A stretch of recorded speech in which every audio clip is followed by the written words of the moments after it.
আসসালামু আলাইকুম রহমতুল্লাহ। পাকিস্তান ওর ভাগ্য আকাশে কালো মেঘের ঘন ঘটা। তা না হলে দিল্লির লাল কেল্লার পাশে কলকাতার অর্থাৎ ভারতের দিল্লির লাল কেল্লার পাশে বিস্ফোরণ ঘটতো না।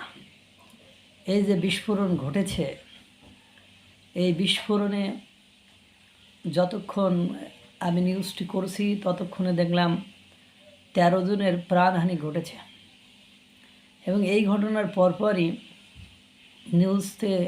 নিউজগুলোতে দেখা যাচ্ছে পাকিস্তান নাকি তাদের নোটাম জারি করেছে, অর্থাৎ আকাশসীমা ব্লক করে দিয়েছে।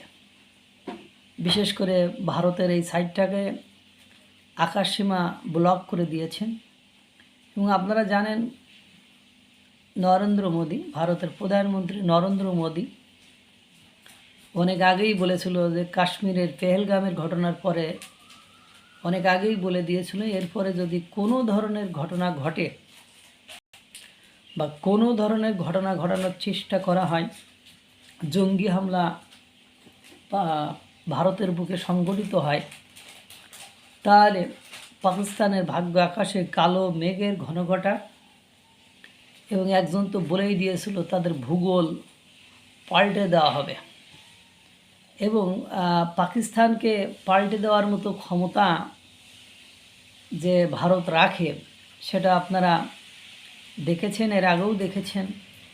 এবং ভারত ইদানিং আরও বেশি সেই শক্তিটা আফগানিস্তানের সাথে সম্পর্ক করে বৃদ্ধি করে রেখেছে।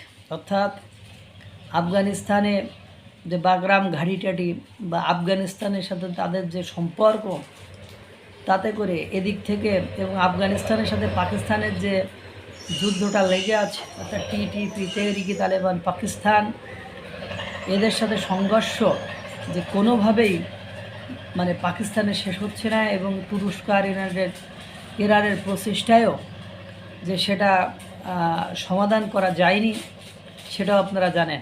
ইতিমধ্যে আপনার সেই বৈঠক বাতিলের পাশাপাশি ভারতের যে 13 জন মানুষের জীবন চলে গেল লালকেল্লার পাশে পার্কিং স্থানে বিস্ফোরক দ্রব্যের বিস্ফোরণে, ভারত এর প্রতিশোধ তো নেবেই। এবং জঙ্গিরা হামলা করেছে এটা উপলব্ধি করেছে বা এটা অনুমান করেছে।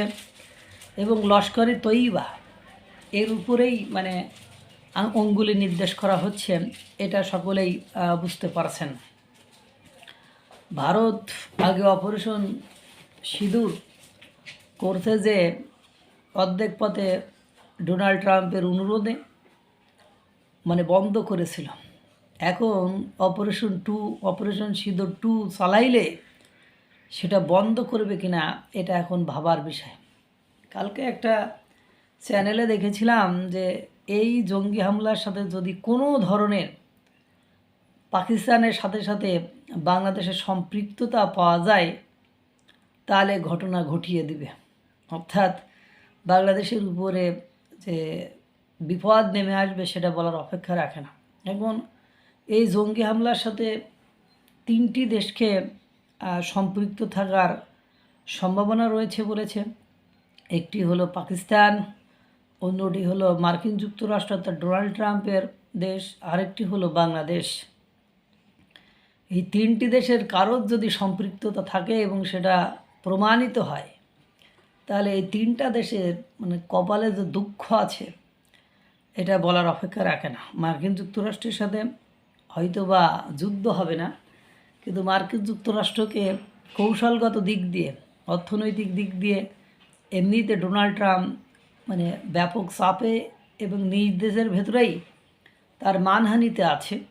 অর্থাৎ তার ক্ষমতা কুক্ষিগত বা তার ক্ষমতার ভাটা পড়েছে, এটা বলার অপেক্ষা রাখে না।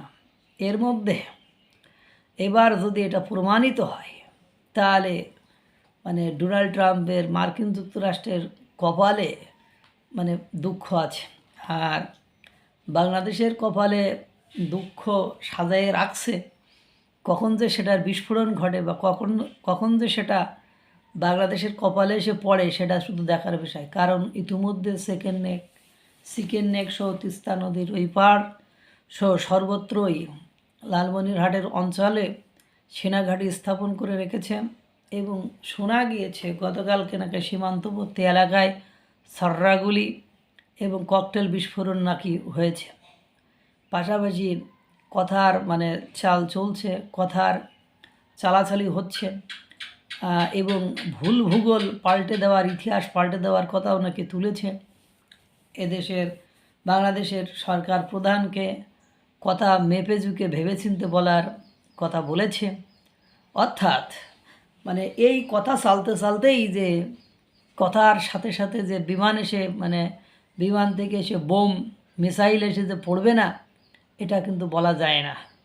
আর পাকিস্তানের এই ঘটনার পরে এখন আফগানিস্তানের পক্ষ থেকে পাকিস্তানের অভ্যন্তরে থাকা 4টা বিদ্রোহী গোষ্ঠী এবং ভারতের পক্ষ এই ত্রিশক্তি মানে এটা ত্রিশূল যেটাকে বলা হয় যে ত্রিশক্তি প্রয়োগ, মানে এমনিতে ভারতের বিমান নৌ এবং বা মানে সামরিক ঘাঁটি মানে পদাতিক যে সেনা, এরা তো ত্রিশক্তি। এর পাশাপাশি আমার মনে হচ্ছে ভারত আর পাকিস্তানের 4টি বিদ্রোহী গোষ্ঠী এবং আফগানিস্তান, এই যদি এই ত্রিশক্তিও যদি একসাথে কাজ করে তাহলে পাকিস্তানের অস্তিত্ব সংকটে পড়বে এবং পাকিস্তানের অর্থনীতি, বাণিজ্য সব কিছুতে নাজুক অবস্থা। এর মধ্যে যদি হামলা হয় আর কোনো কারণে যদি মার্কিন যুক্তরাষ্ট্র তাদের পেছন থেকে মাথা থেকে হাতটা তুলে নেয়, তাহলে তার ভূগোল যে পাল্টে যাবে, তার ভূগোল যে পরিবর্তন হয়ে যাবে, এটা বলার অপেক্ষা রাখে না।